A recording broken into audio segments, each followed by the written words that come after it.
Our first panel discussion is on what we are calling the CEQA Gauntlet.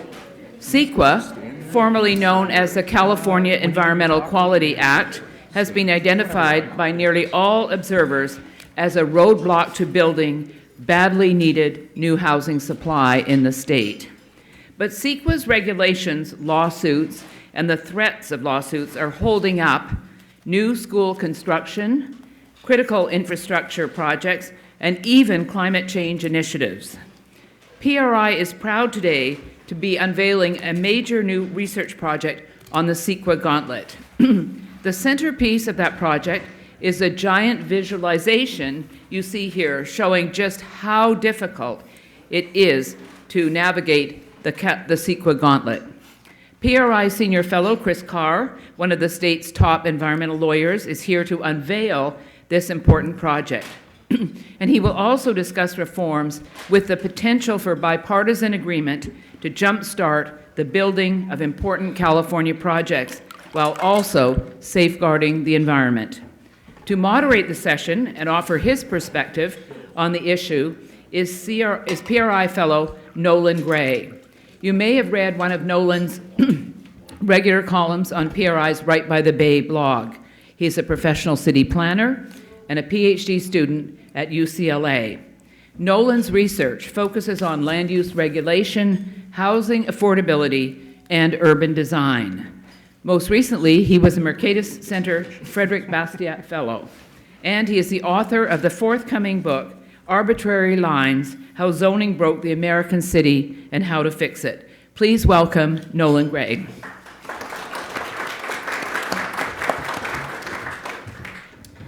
Thanks so much, Sally, and thanks to Pacific Research Institute for having me. Thank you all for being here. I don't normally do prop comedy, but we'll see how this goes.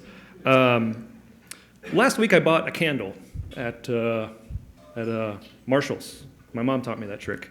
And I bring the candle home and I take the lid off. I'm going to light the candle, and there's this cute little note underneath the lid. It says, made in Santa Cruz, California. And it says, we are proof that the California dream is alive and well. I was kind of struck by that. I mean, it's a beautiful sentiment, but it's not something you hear a lot anymore.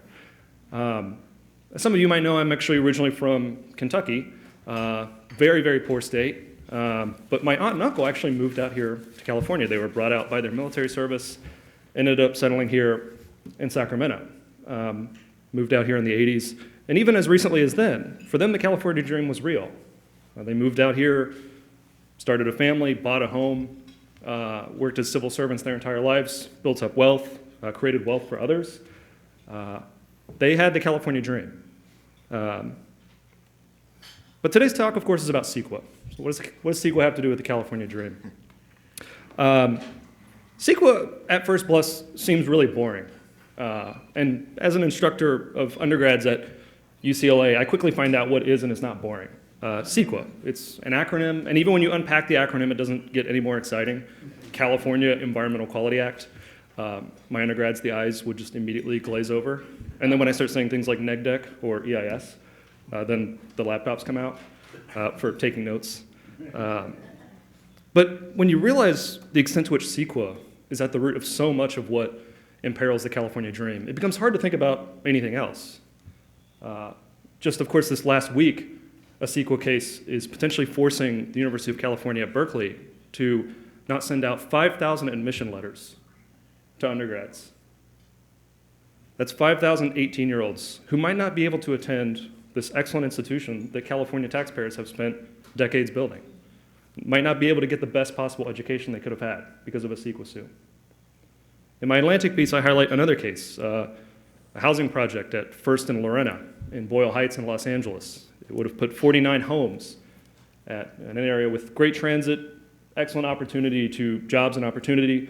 24 of the homes would have been set aside for disabled veterans at risk of homelessness. Of course, we're all acutely aware of the homelessness crisis, and we're going to talk about that more today. And the project was delayed by a CEQA suit, a frivolous suit that delayed housing for these people who had served our country and were at risk of living in tents on the street by months. When you scale this up, the CEQA issue, he started to understand how the California dream has become so imperiled, how we've become one of the most expensive states to live in, how people no longer come here for opportunity. Indeed, as we're going to talk about in the next panel, how people have to leave for opportunity. Of course, this is going to be maybe optimistic in a lot of ways, this panel, I hope. Thanks to people like Chris, who I'll introduce here in a moment, and the PRI, there is hope for CEQA reform. Everybody seems to want to talk about CEQA reform. There's recognition that it has problems. So we're going to talk about some of the problems with CEQA today and some of the solutions. And to present on this, we have Chris Carr. He's a partner in the San Francisco office of Paul Hastings, where he chairs the firm's environment and energy practice. He's a senior fellow with PRI's Center for California Reform. He's widely regarded as one of the leading infrastructure development, environmental, and energy lawyers in the United States. Based on his experience working for the U.S. Department of the Interior and the U.S. Department of State, he represents businesses, landowners, public agencies, and nonprofits in environmental and resources law. He has deep expertise in local, state, federal, and international law addressing climate change and driving the energy transition. He frequently defends permits, approvals, and environmental review documents for energy and infrastructure projects in federal and state courts, and he defends against citizen suits brought under federal and state environmental laws against land and resources development projects. He was the ideal choice to undertake PRI's CEQA Gauntlet project, and we're very pleased for him to unveil this important new initiative. Please join me in welcoming Chris Carr.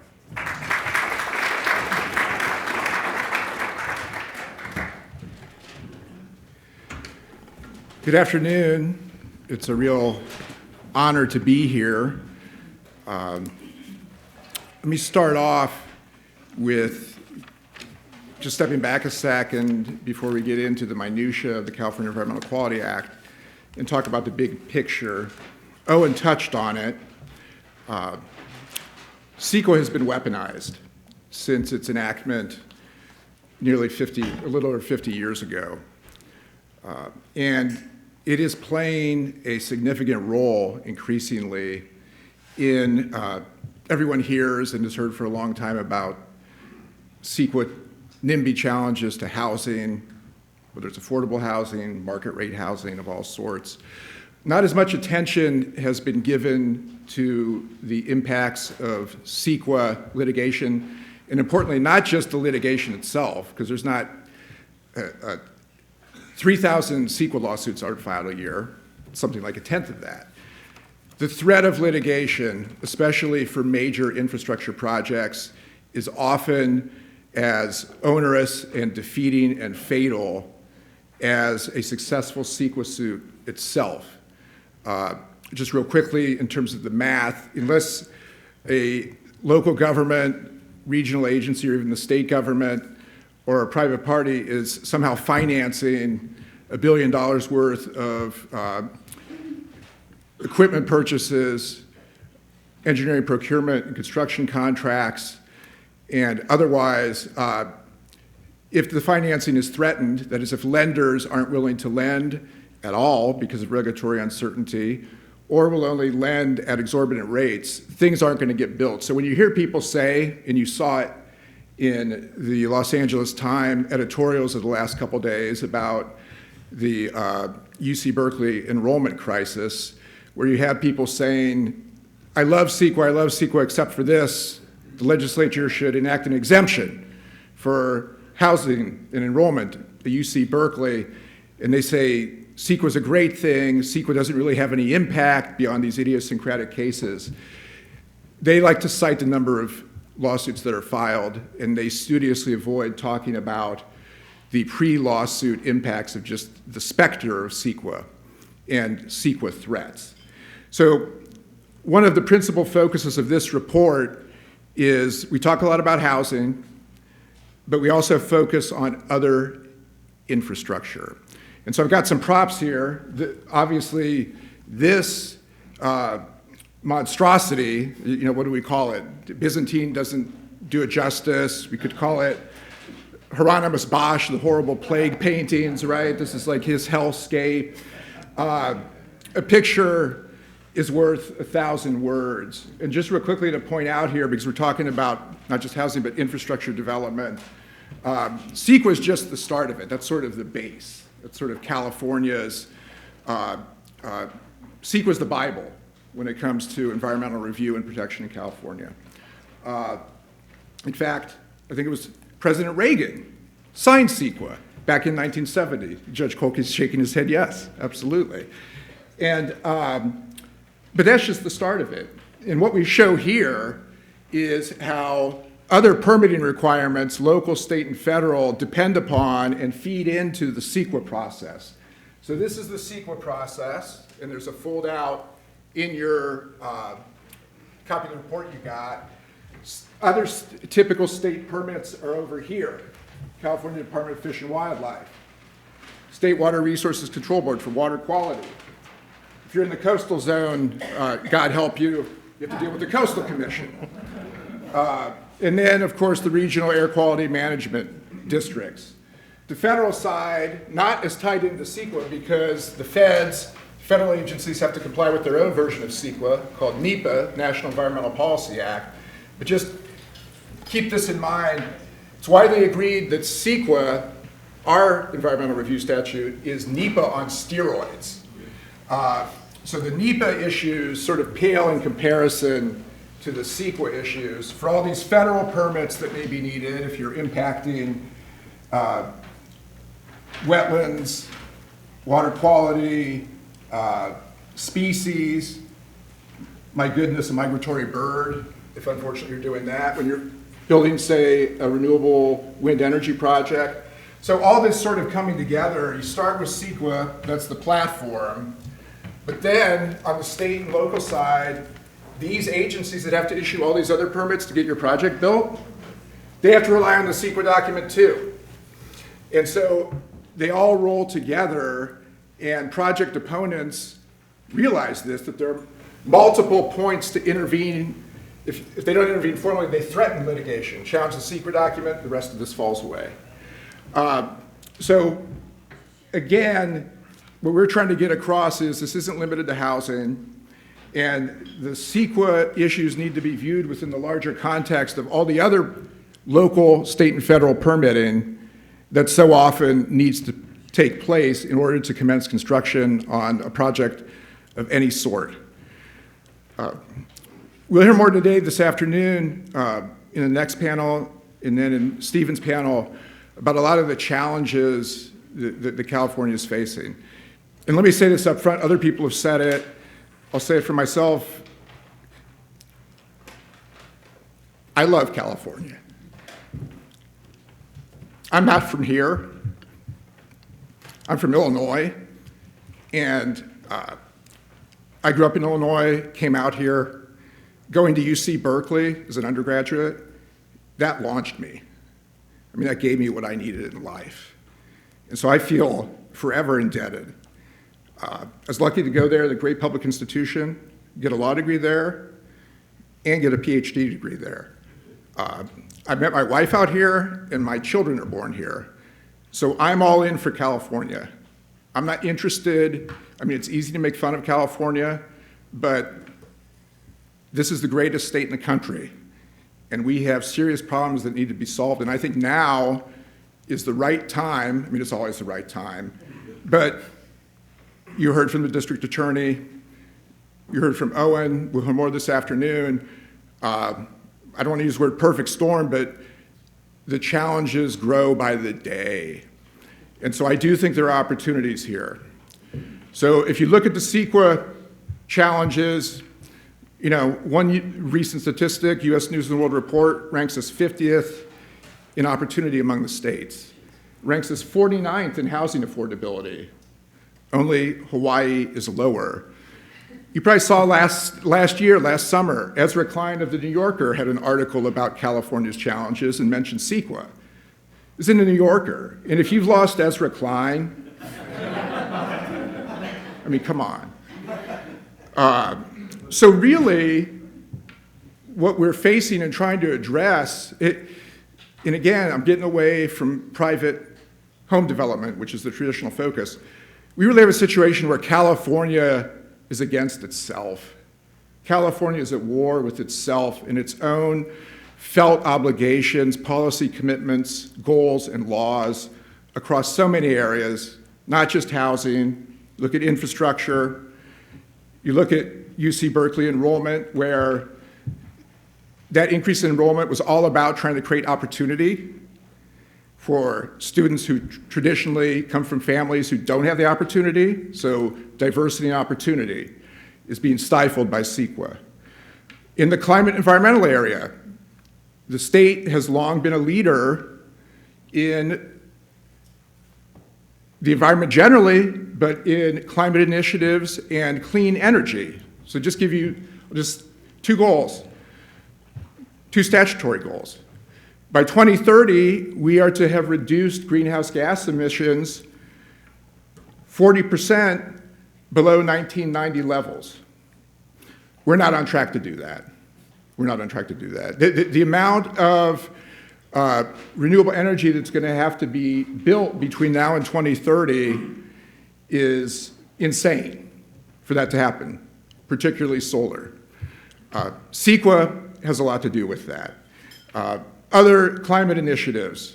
By 2030, 60% of all of our electricity is supposed to be sourced from renewables. Again, how does that happen with CEQA available for use from NIMBYs or from other project opponents, sometimes labor unions, unfortunately, try to leverage against project developers in that context?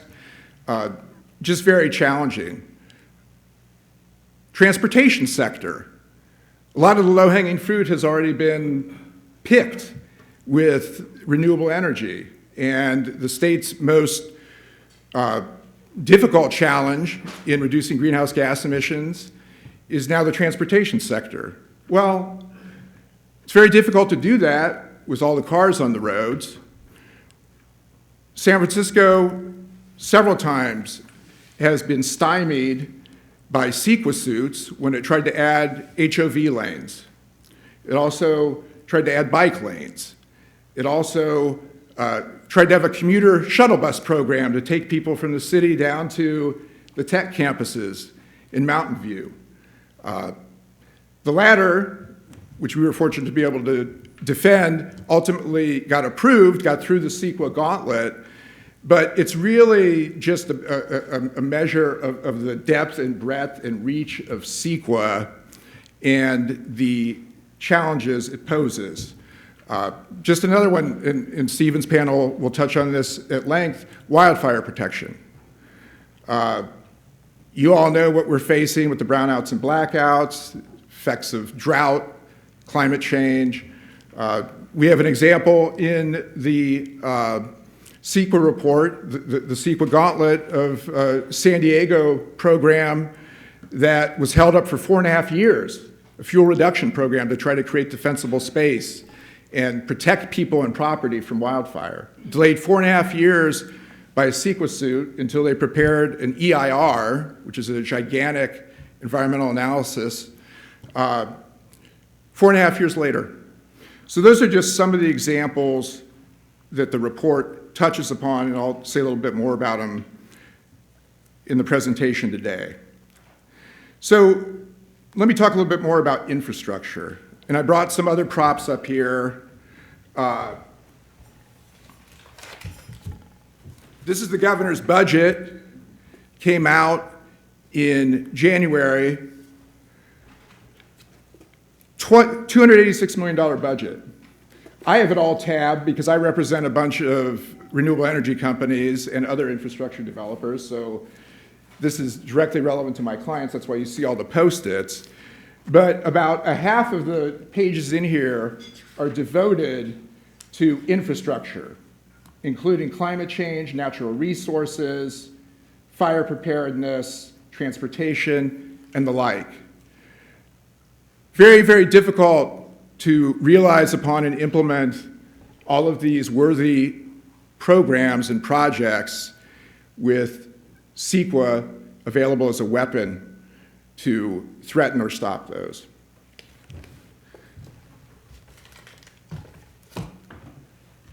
The next prop. This is from the federal government. As you know, last fall, Congress passed and President Biden signed the $1.2 trillion bipartisan infrastructure law. So think roads and bridges, but there's other stuff in here too. Climate change related, renewable energy, resilient forests, all the same. California's share of that is $45 billion if it gets implemented.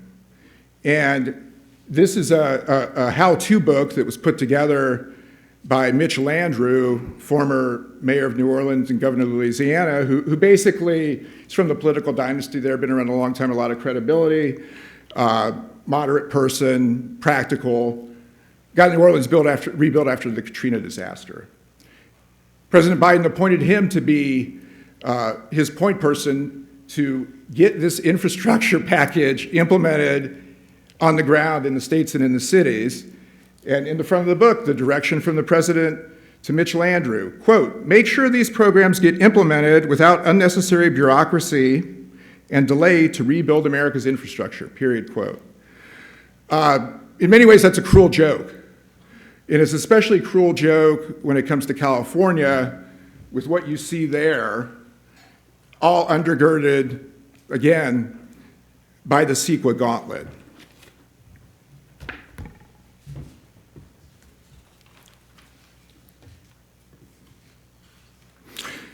So the PRI report, a lot of blood, sweat, and tears went into this. Really have to thank Rowena, Tim, and Dana for bearing with us as we iterated this over a period of months. So apologies for the OCD minutia that's reflected in this. The chart is available in a pullout in the back here for you. The report is divided into 3 sections. The first section is about the CEQA process, provides an overview of it, and how permitting interdigitates with that, as illustrated by the chart. The second section is a collection of what we call real-life CEQA horror stories. And they're myriad, and they run the gamut from all sorts of housing, affordable, marketable, market rate, to transportation infrastructure, to renewable energy, and everything in between. So again, what we've tried to do here is bring a little bit of a different focus from what past reports have focused on, which was almost exclusively housing, because we're illustrating, we believe, that even with the goals, policies, initiatives that California sets for itself around the issues that it identifies itself as a leader in, like climate change and renewable energy, clean transportation, CEQA makes it very, very, very challenging. And the fact that those are sort of leading or hallmark policies and programs for California, I actually think creates an opportunity for reform, because it doesn't mean it's just the same usual suspects, my housing developer clients, seeking change. It could be a much broader coalition and much more diverse group of people trying to build things to create the California says it sets for itself and that all Californians deserve. Section 3 of the report, we discuss potential reforms. So let me touch first on the CEQA process and permitting. I talked at the beginning about the state agencies needing to rely upon the CEQA document. But let me give a little bit of a background on CEQA documents. And I know Judge Kolke has been litigating CEQA cases for his whole life, so this won't be new to him. And I'm going to try not to get down in the weeds, but it's difficult for us CEQA practitioners to not slip into acronyms. So what are the different types of California Environmental Quality Act environmental review documents? If your project isn't subject to what's called an exemption, where it's been determined by the legislature or under CEQA implementing regulations, there's a class of exemptions that says CEQA doesn't apply to this project, then you are subject to CEQA. And a number of CEQA documents might be confronting you that you need to prepare. At the most onerous is what's called an environmental impact report.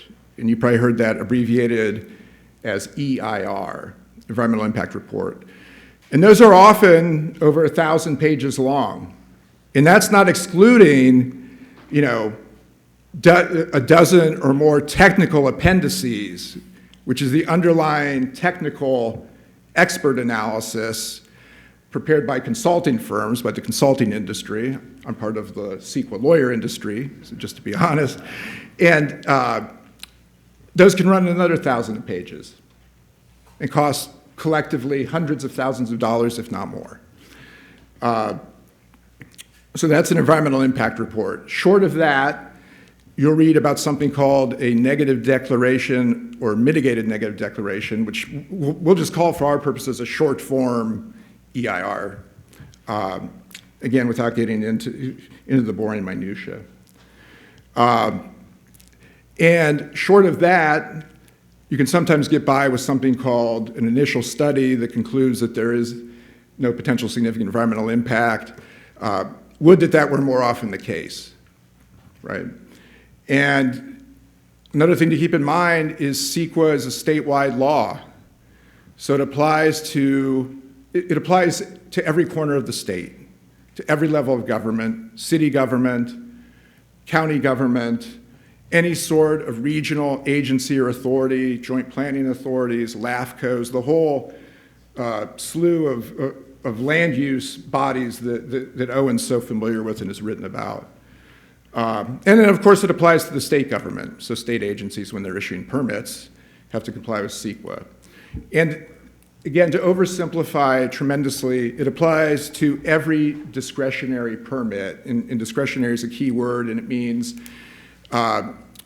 where the body issuing the permit has discretion to make a decision whether to issue the permit or not. They're not mandated to by law, would be one way to think about it. So the point is, CEQA is absolutely ubiquitous geographically, width, breadth, and also in terms of depth. It affects everything we do in California. We also touch on in the report, in the CEQA process, the time that it takes to prepare these different CEQA documents. So as you can imagine, if you're able to get through with just an initial study and don't have to go on to an EIR, you save an awful lot of time. Sometimes it can take, to prepare an EIR, it can best of circumstances, you're looking at a year's delay. More often, you're looking at 18 months, 24 months, and for especially controversial large projects, it could be even longer. Then comes public review of the CEQA documents, where the public, quite appropriately, is informed through a draft I'll use environmental impact report as the paradigm, because that's easiest for our purposes. The public gets to review a draft environmental impact report. This is 1,000-page documents put out on the street. There's a comment period. There'll be one or more hearings at which people get to submit comments, but there's also written comments submitted.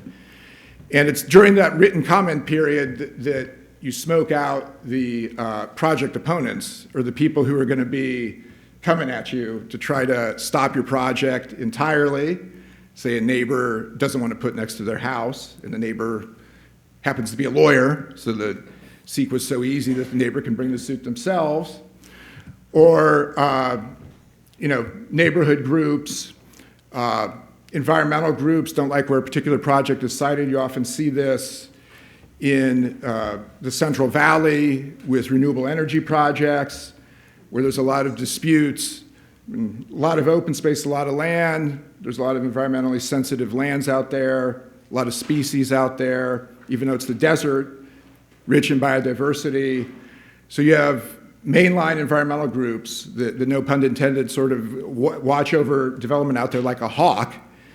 and routinely submit comments in the CEQA process to, say, the county government, which is what's called the lead agency, because they have to issue the conditional use permit for the project. And so you have this whole CEQA public comment process. And the final environmental impact report consists of the draft environmental impact report and the lead agency, its response to the comments that are submitted by the public. And so you end up with these massive, massive documents. In the process, you know, development lawyers such as myself are working closely with the lead agency representing the applicant or the developer to try to create a record, a set of responses in a record that maximizes the defensibility of the CEQA document, so that we can go forward once the lead agency approves the project and certifies the EIR, so that we can go forward as quickly as possible with our project. And then even later than that will come the permitting that we've talked about. Because again, all these agencies over here are called responsible agencies. They're not lead agencies. Lead agency is a CEQA term. But these agencies typically rely on the CEQA document prepared. The permitting agencies, the responsible agencies, typically rely on the CEQA document prepared by the lead agency. So you can see the cascading effects on your project development timeline if you've got a CEQA challenge to deal with, or even the threat of litigation.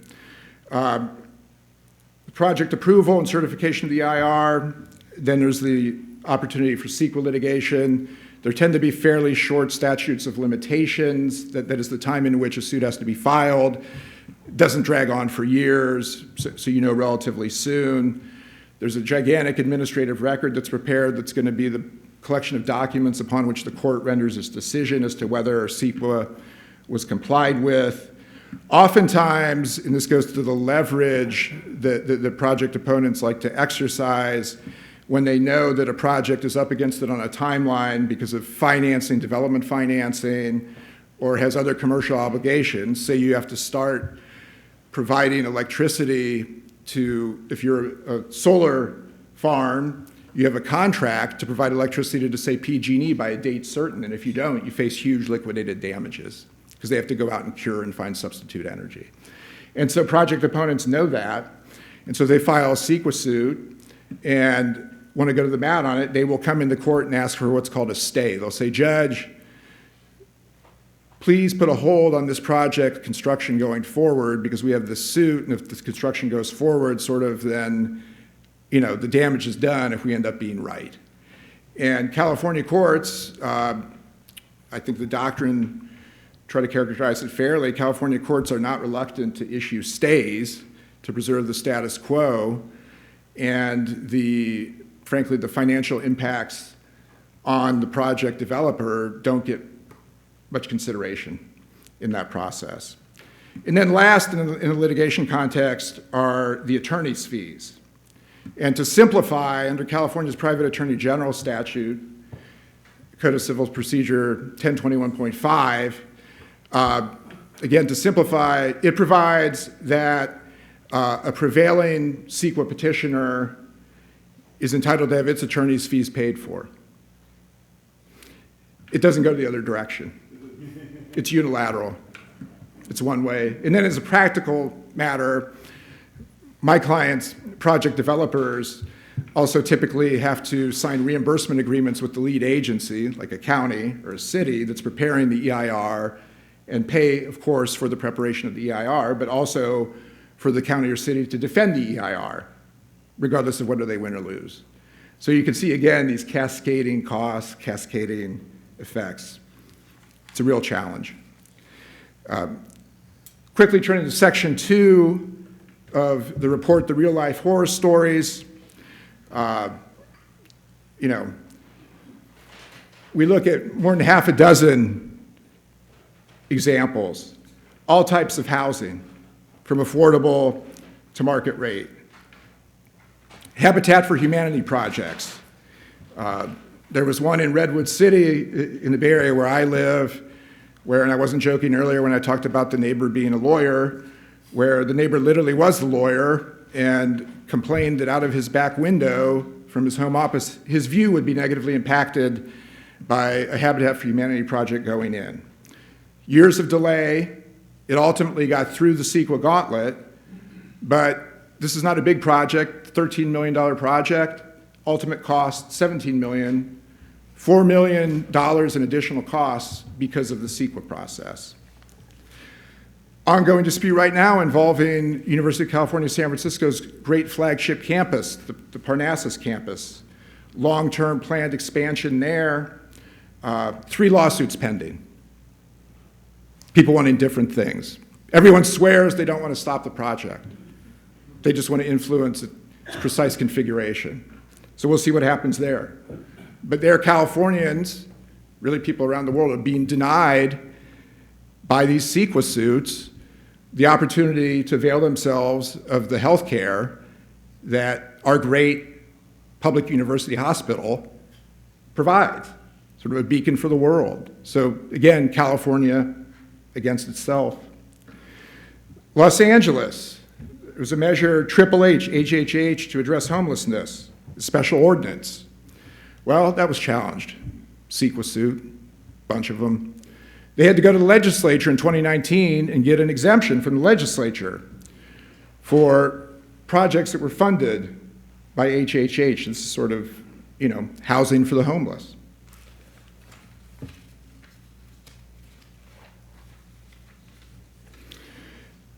Of course, no list of CEQA horror stories would be complete without the latest insanity raining down from San Francisco, city I love. Just like I said, love California, love UC Berkeley. We cover myriad housing projects in there, including affordable housing projects that have been stymied, often because they weren't 100% affordable.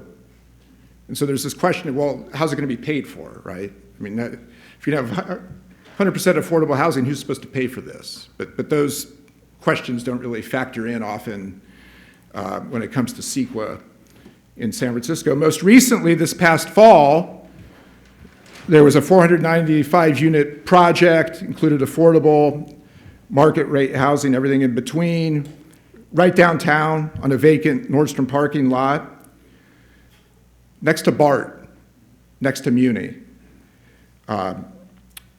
next to the bus. So you have density, you have dense housing right next to regional transportation on a vacant parking lot. The Board of Supervisors nixed it by an 8-3 vote and said, go back to the drawing board. They had literally an EIR that was, excluding appendices, 1,129 pages. They'd studied it for 2 years. Board of Supervisors responding to not so much neighborhood pressure, but as people in the mission, housing advocates saying no, it needs to be 100% affordable, otherwise we have gentrification. They said go back to the drawing board and redo the seismic analysis and then come back to us. So they just put it on hold. This prompted, frankly, outcry from Mayor London Breed, who I think used the word insane and said, is it any wonder we have a housing crisis here? State Senator Scott Wiener had even more choice words for that. The AG launched an investigation as to whether the Board of Supervisors is violating certain housing laws, and the legislature is seized of the issue. So again, the time is ripe. I mean, we'll see what happens. The legislature is seized now of the issue of the Berkeley enrollment, where last week, the UC president testified in front of Appropriations Committee, and Kevin McCarty of Sacramento area asked, well, what can we do about this? And the UC president said, well, it'd be really helpful if you looked at the applicability of CEQA and reach of it to our enrollment decisions. And then the UC president quickly caught himself and said, but we love CEQA, we think the environment's the most important thing, we really don't want to undermine CEQA, right? So you see the challenges.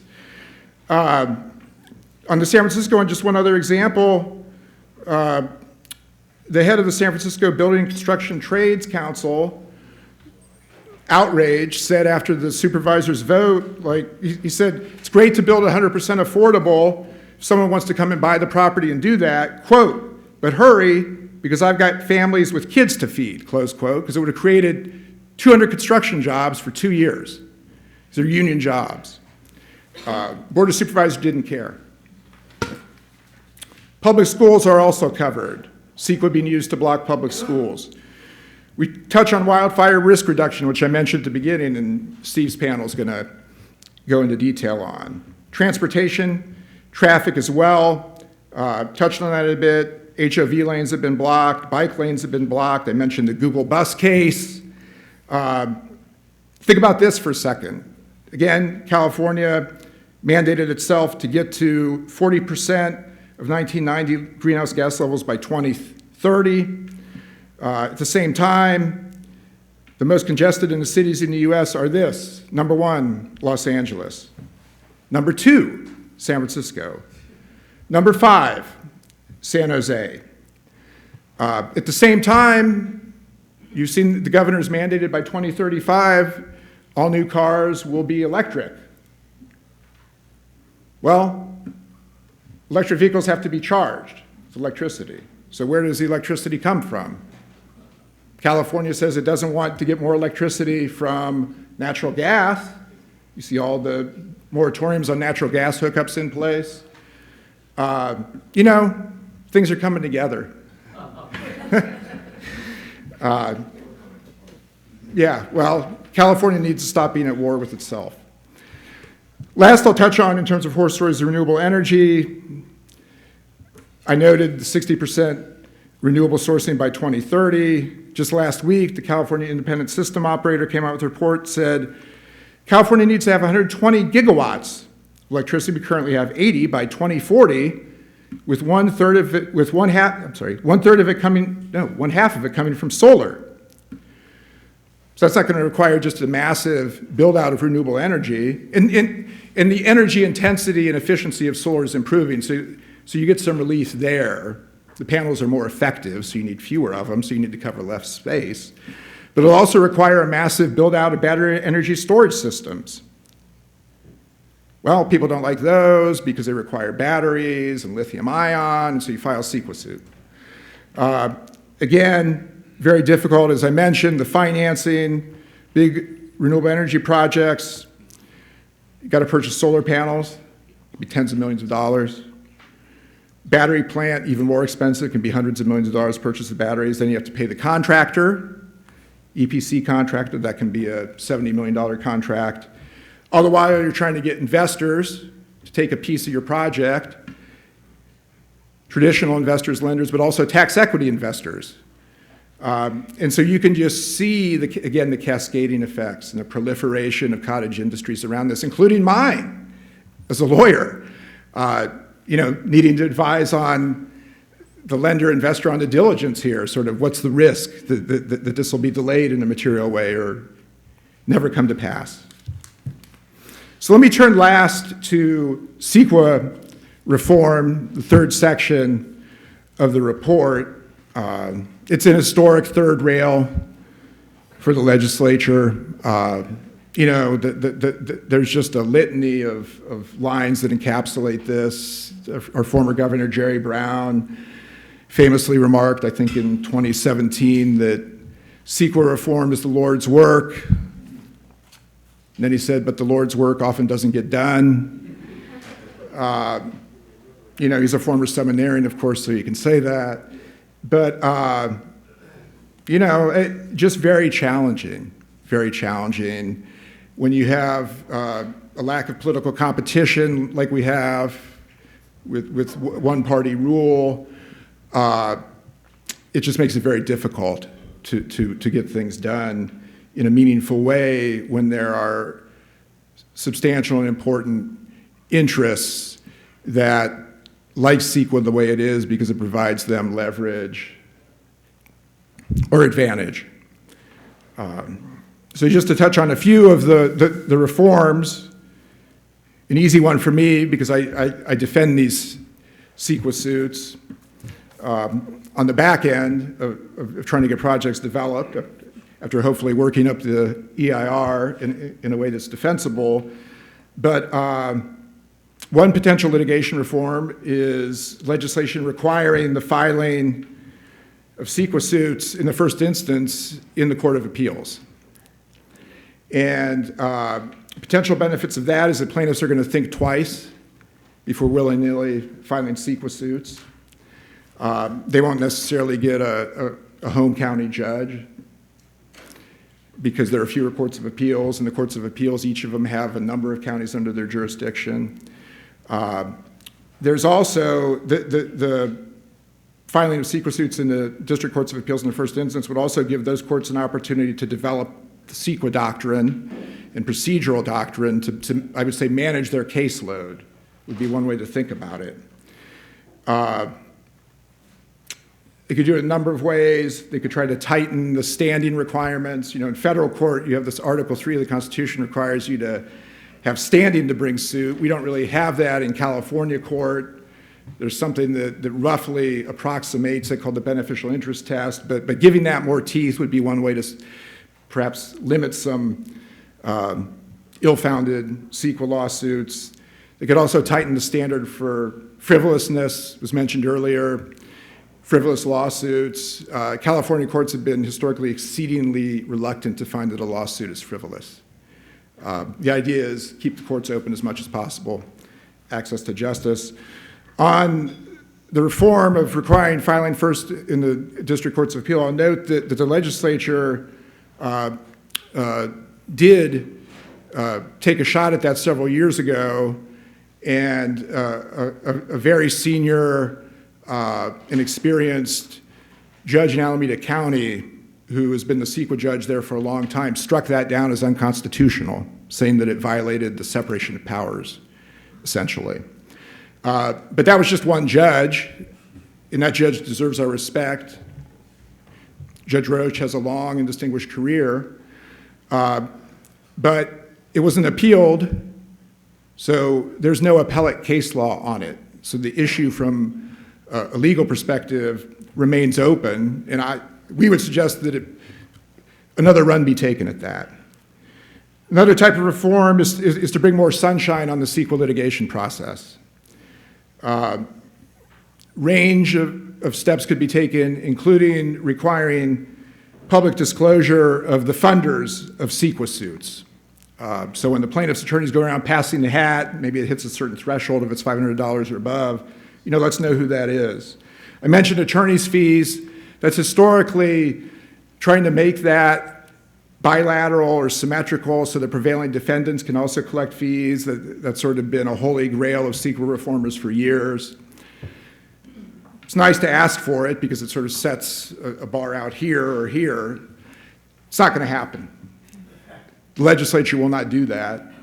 Plaintiffs bar, other interests, who like CEQA the way it is. One structural reform, emblematic of a class of reforms that could be considered, would be a legislative moratorium on CEQA exemptions. We talked a little bit about exemptions and heard about it. And the legislature in the last few years has increasingly used its enactment of its passing of exemptions have to be signed by the governor to be enacted as a safety valve when the heat gets too hot, or when there's a project that just has to get built, like SoFi Stadium where the Super Bowl was. It gets a CEQA.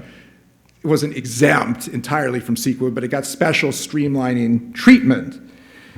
But we propose that the legislature consider an exemption, a moratorium on issuing exemptions on one-off projects. Of course, in any given instance, that law could be overridden to again give an exemption for one-off project, but at least it puts everyone on record, has to be more transparent, and we think that it would put the sort of pressure that's needed on the legislature to look at comprehensive reform rather than this sort of one-off safety valve with exemptions, where the legislature gets to, as it were, punch a ticket for particular individual projects.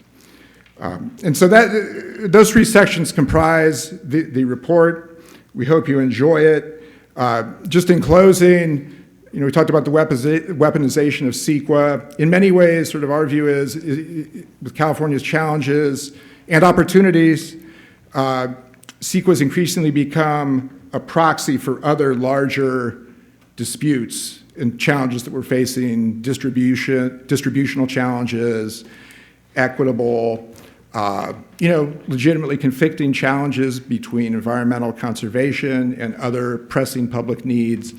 So it's not going to be easy, but we think the time is ripe for pushing hard now. So thank you for listening.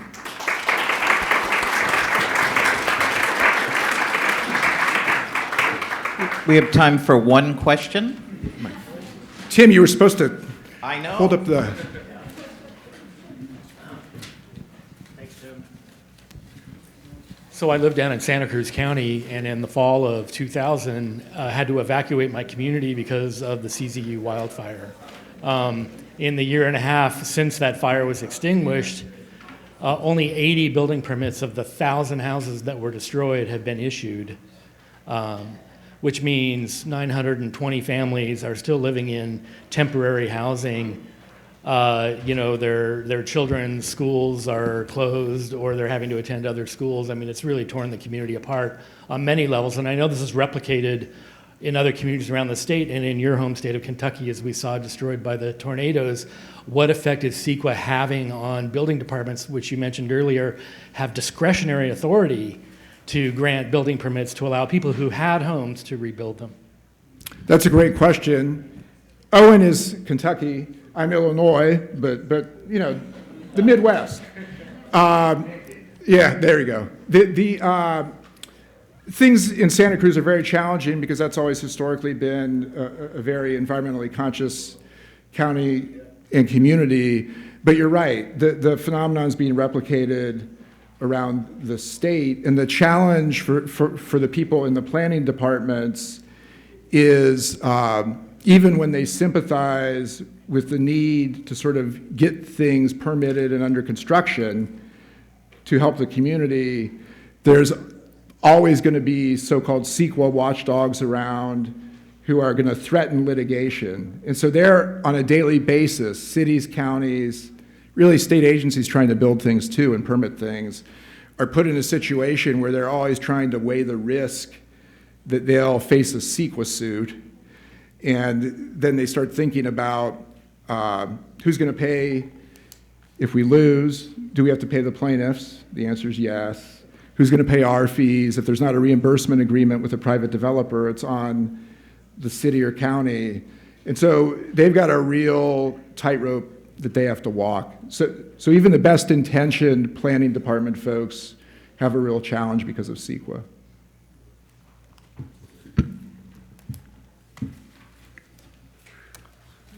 Well, join me in thanking Chris, and thanks so much.